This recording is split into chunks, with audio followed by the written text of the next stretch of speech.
माघ महामहत्तम 14वां अध्याय। हरे कृष्णा, राधे राधे।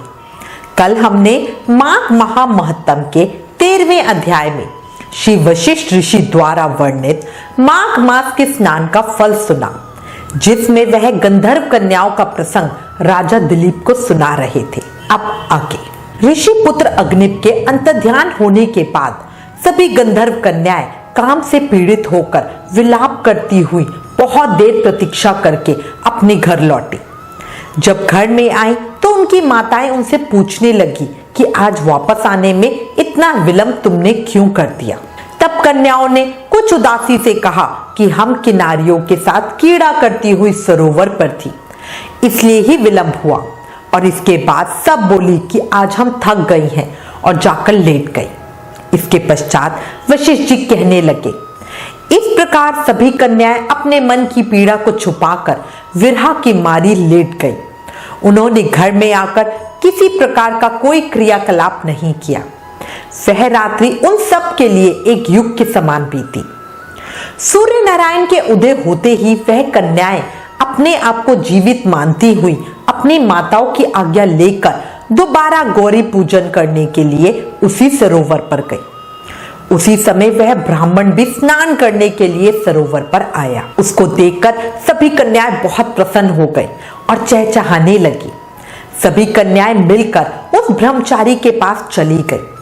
आपस में एक दूसरे का हाथ पकड़कर चारों तरफ से उसको घेर लिया और कहने लगी कि मूर्ख, कल तू भाग गया था लेकिन आज नहीं भाग सकता। हम लोगों ने तुमको घेर लिया है। ये सुनकर बाहुपाश में बंधे हुए उस ब्राह्मण ने मुस्कुराकर कहा, तुमने जो कुछ कहा सो ठीक ही है, परंतु मैं तो अभी ब्रह्मचारी हूँ। गुरुकुल में मेरा विद्या अभ्यास अभी पूरा नहीं हुआ। पंडित को चाहिए कि जिस आश्रम में रहे उसके धर्म का पूरा पालन करे। इस आश्रम में मैं विवाह करना धर्म नहीं समझता। अपने व्रत का पालन करके और गुरु की आज्ञा पाकर ही विवाह कर सकता हूँ, उससे पहले नहीं कर सकता। यह बात सुनकर वह कन्याएं इस प्रकार बोली जैसे वैशाख मास में कोयल बोलती है। वह कहने लगी कि धर्म से अर्थ और अर्थ से काम और काम से धर्म के फल का प्रकाश होता है। ऐसा ही पंडित लोग और शास्त्र कहते हैं। हम काम सहित धर्म की अधिकता से आपके पास आई हैं, सो आप पृथ्वी के सब भोगों को भोगिए। उस ब्राह्मण ने कहा कि तुम्हारा वचन सत्य है, किंतु मैं अपने व्रत को समाप्त करके ही विवाह कर सकता हूँ, पहले नहीं कर सकता। तब वे कन्याएं कहने लगी कि तुम मूर्ख हो। अनोखी औषधि, ब्रह्म बुद्धि, रसायन सिद्धि, अच्छे कुल की सुंदर नारियां तथा मंत्र जिस समय प्राप्त हो तभी ग्रहण कर लेना चाहिए। कार्य का टालना अच्छा नहीं होता। केवल भाग्य वाले पुरुष ही प्रेम से पूर्ण, अच्छे कुल से उत्पन्न, स्वयं वर चाहने वाली कन्याओं को प्राप्त होते हैं। कहा हम अनोखी नारियां, कहा आप तपस्वी बालक। यह बेमेल का मेल मिलाने में विधाता की ही चतुराई है। इस कारण आप हम लोगों के साथ गंधर्व विवाह कर ले। इनके ऐसे वचन सुनकर उस धर्मात्मा ब्राह्मण ने कहा कि व्रती रहकर इस समय विवाह नहीं करूंगा, मैं स्वयंवर की इच्छा नहीं करता। इस प्रकार उसके वचन सुनकर उन्होंने एक दूसरे का हाथ छोड़कर उसको पकड़ लिया। विमोहिनी और सुरस्वरा ने उसकी भुजाओं को पकड़ लिया। सुतारा ने आलिंगन किया और चंद्रिका ने उसका मुख चूम लिया। इससे वह ब्राह्मण अत्यंत क्रोधित हो गया और उनको श्राप दिया कि तुम डायन की तरह मुझसे चिपटी हो, इस कारण पिशाचनी हो जाओ। ब्राह्मण को इस प्रकार क्रोधित होकर श्राप देते देखकर सब कन्याएं उसको छोड़कर अलग खड़ी हो गई।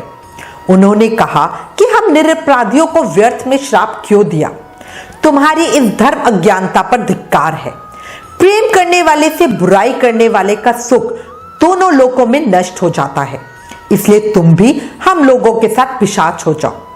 तब वे आपस के क्रोध से उस सरोवर पर पिशाच पिशाचनी हो गए और अपने कर्मों को भोगने लगे। वशिष्ठ जी कहने लगे, हे राजन, इस प्रकार वह पिशाच पिशाचनी उस सरोवर के इधर उधर फिरते रहे। बहुत समय पश्चात मुनियों में श्रेष्ठ लोमेश ऋषि पौष शुक्ल चतुर्दशी को उस सरोवर पर स्नान करने के लिए आए। जब भूख से दुखी उन पिशाचों ने लोमेश ऋषि को देखा तो उनको मारकर खाने के विचार से गोल घेरा बांधकर उनको चारों तरफ से घेर लिया। तभी वहां उस पिशाच रूपी ब्राह्मण पुत्र अग्निप के पिता वेदनिधि ब्राह्मण भी आ गए और उन्होंने लोमेश ऋषि को साष्टांग प्रणाम किया। वे सभी पिशाच ऋषि के तेज के सामने ठहर न सके और दूर जाकर खड़े हो गए। पुत्र के दुख से दुखी हुए ब्राह्मण वेदनिधि हाथ जोड़कर लोमेश ऋषि से कहने लगे, भाग्य से ही ऋषियों के दर्शन होते हैं। फिर उन्होंने गंधर्व कन्या और अपने पुत्र का परिचय देके सब वृतांत सुनाया और कहा, हे मुनिवर, यह सब क्रोध और श्राप से मोहित होकर आपके सम्मुख खड़े हैं। आज इन सभी बालकों का निस्तार होगा, जैसे सूर्योदय से अंधेरे का नाश हो जाता है। वेदनिधि ब्राह्मण के ऐसे वचन सुनकर लोमेश ऋषि के नेत्रों में जल भर आया और वह वेदनिधि से कहने लगे कि मेरे प्रसाद से बालकों को शीघ्र स्मृति पैदा हो। मैं उनका धर्म कहता हूं, जिससे इनका आपस का ज्ञान विलीन हो जाएगा।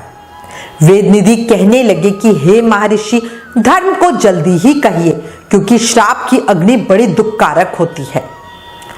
माघ मास महत्तम 14वां अध्याय समाप्त। प्रेम से मन से जाप करते रहो। हरे कृष्ण कृष्ण कृष्ण हरे हरे, हरे राम राम राम हरे हरे। याद रखो, कलयुग केवल नाम आधारा। नाम जाप से ही कृष्ण प्रेम, भक्ति और मुक्ति पाई जा सकती है। राधे राधे।